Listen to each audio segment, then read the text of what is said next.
You are listening to the Centropic Oracle, an audiobook podcast of science fiction and fantasy short stories that make you think and feel. Beth's Magnolia by Amanda Vincent. Beth's fingers turned to fists, crushing well-meaning well-wishes in her sweaty palms. Paper corners raked over her lifeline, leaving a trail of small cuts, burning like obligation. Each and every relative who passed through her front gate, beneath the "Congratulations" banner, and into the purple-streamered living room, had brought a big, fat check. "Just a little something to get you started," Aunt Liz chuckled, slipping a pug-printed offering into the pocket of Beth's favorite cutoffs. Pop Pop's was in an envelope, classic and straightforward, like his handwriting. Don't spend it all in one place. Good luck as you move to this next stage of your life. Uncles Greg and James had attached theirs to a pinkly fragrant bouquet of congratulatory roses. Now that she'd seen and been seen, accepted congratulations and gifts, she left the rest of the night to the grown-ups. She wasn't one of them. Yet. But she would be. Way too soon. Beth bolted, deep into the woods, until the flickering party lights faded and blurred to a dim glow.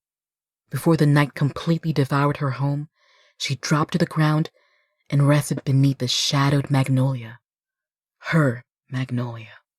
The tree she'd loved and claimed as a child, with its fat leaves that made the perfect shade for doll picnics, and its smooth trunk perfect for reading against.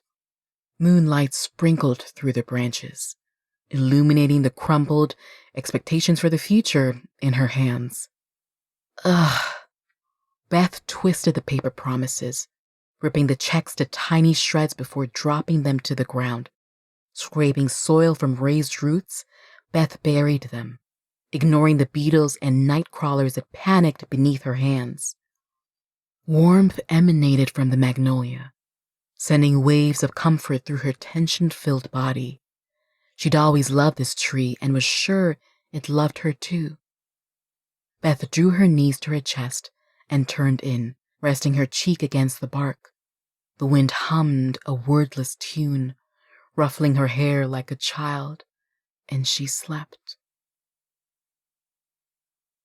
The next day brought a car, brand new and dependable, excellent gas mileage for long commutes, lots of room in the back for a car seat, if when needed. She thanked Dad with a kiss, reminding him of the red tricycle he taught her to ride.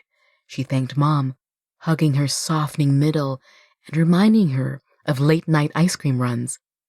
Then she walked out, straight past the garage and into the woods. The chainless key dug into her palm as a whirlwind of fallen leaves and dry earth skittered along the forest floor, nipping her ankles. They calmed at the magnolia, forming a soft and shaded seat. She fell to her knees, turning the key over and over in her hand.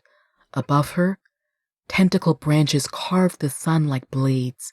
Slivers of its rays dripped through and washed over the key, sending off burning flashes of heat and light.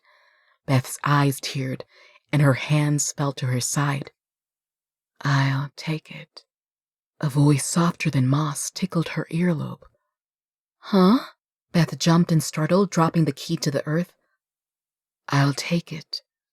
The honeyed offer came from the tip of a branch, crowned by a fuzzy green bud. It burst open, a white, fragrant flower bursting with sunshine innards. Beautiful, strong, a little scary.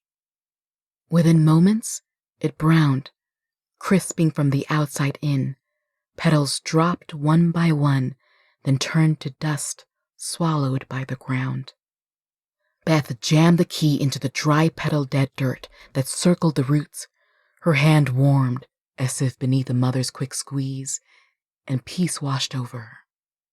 She threw her arms around the magnolia's trunk, pressed her cheek to the moss-softened bark, and slept.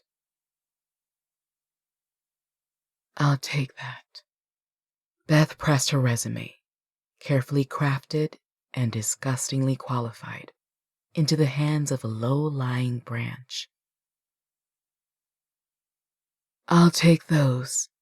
Beth's mother's pearls, a hand-me-down declaration of womanhood, found their way to a tippity-top branch, landing in a cardinal's family nest. So, what are your plans? Mom bundled her hair into a purple scrunchie and smiled. Beth shoved a pan of chocolate chip dough splats into the oven. Bake at 350 for 12 minutes? Mom laughed. I meant after that, like this fall. Any leads? Beth groaned, dropping the bless this mess oven mitt to the linoleum. Mom picked it up. Well, excuse me, Miss Thing. Just thought you might want to have an actual adult conversation. You know, chat about your future. I hate the future. Beth was tired dead down to her bones. It wasn't new. The creeping exhaustion began her very first day of kindergarten. The first day she'd had to pretend, to share without consent. The first day she'd been told to grow up, to deal. The first of many. Beth didn't want to grow up, or deal. The only rest came in the woods, cradled by wind, branches, and bark. Beth leaned into the Magnolia's interminable trunk. Warmth ran up like a mother's massage, and her nose filled with hot floral perfume. White flowers bent and dipped, catching moonlight in the darkness, caressing her face, shushing her, soothing her. In the distance, home glowed. Dad's voice, a rumble of friendly thunder, floated on the wind. Mom's laugh, sparkling like the stars, rained down upon her. But they were pushing her to grow up and away from them, away from that soft glow, and into someone else. Here, she could see them. Here she could stay small. Here she could stay herself. You can take me too, you know, Beth whispered. I'll take you, the tree agreed. Branches like arms wrapped around her as long fingers of leaves stroked her hair.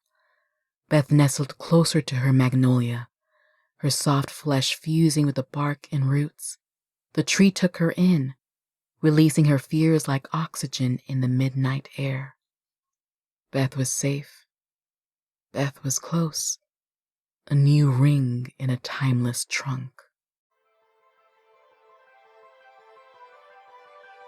We hope you enjoyed Beth's Magnolia by Amanda Vincent, read by Tori Danner. If you'd like to learn more about the author and narrator of this story or make a donation to them, follow the story page link in the description. If you would like to submit a story for consideration or apply to be a narrator, a link to our submission guidelines is in the description. This story is copyrighted 2020 by the Centropic Oracle.